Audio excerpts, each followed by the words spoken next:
আসসালামু আলাইকুম বন্ধুরা, আর একটা নতুন ব্লগে আপনাদের সবাইকে স্বাগতম।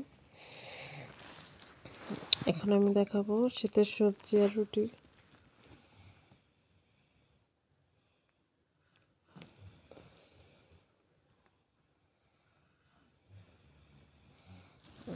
এখন কড়াইতে তেল দিয়ে তাতে পেঁয়াজ, আদা রসুন বাটা দিয়ে দিলাম।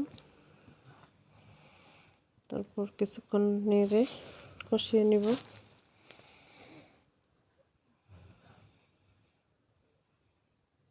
এখানে আমার কেটে রাখা সবজি ভালো করে ধুয়ে নিয়েছি। এখানে রুটির জন্য আটা মেখে নিয়েছি।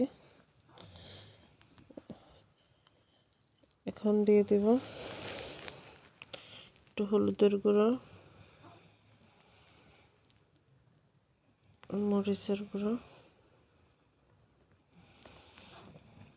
মশলাটা ভালো করে কষিয়ে নেব।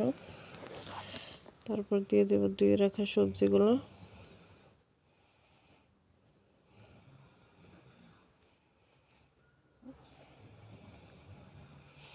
সবজিগুলো ভালো করে নেড়েচেড়ে মশলার সাথে মিশিয়ে নেব।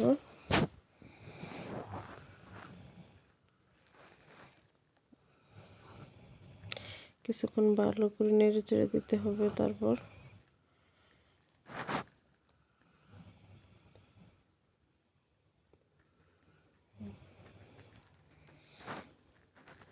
এখন একটু ঢেকে দেব। এখানে দেখেন টাটকা ধনেপাতা, অনেক সুন্দর। শীতের মধ্যে টাটকা ধনেপাতা পাওয়া যায়। আমার সবজি প্রায় হয়ে উঠেছে, এখন তাতে আমি ধনেপাতা দিয়ে দেব।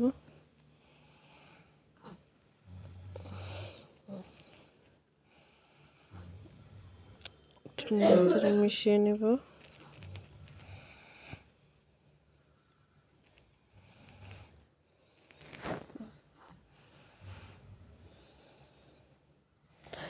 এখন আমার সবজি রান্না হয়ে গেছে।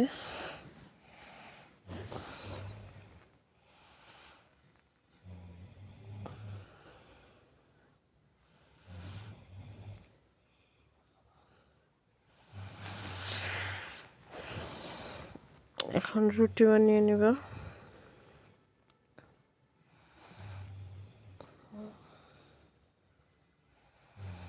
তুমি রুটি বানাচ্ছি, আমার রুটিগুলো সুন্দর হয় না। রুটিগুলো সেঁকে নিচ্ছি।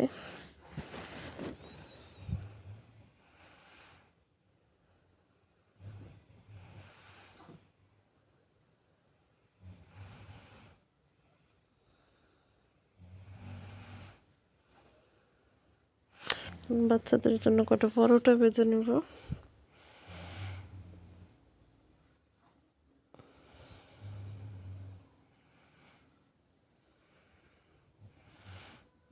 তো আমার রান্না শেষ, আমার বাচ্চারা খাচ্ছে।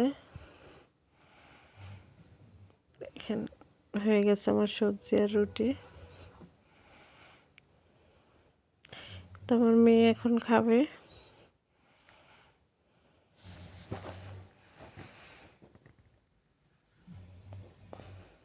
গরম।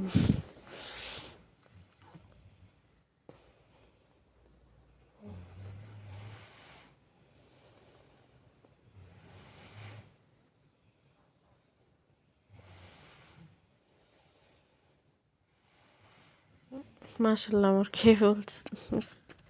খেয়ে বলছে যে অনেক মজা হয়েছে।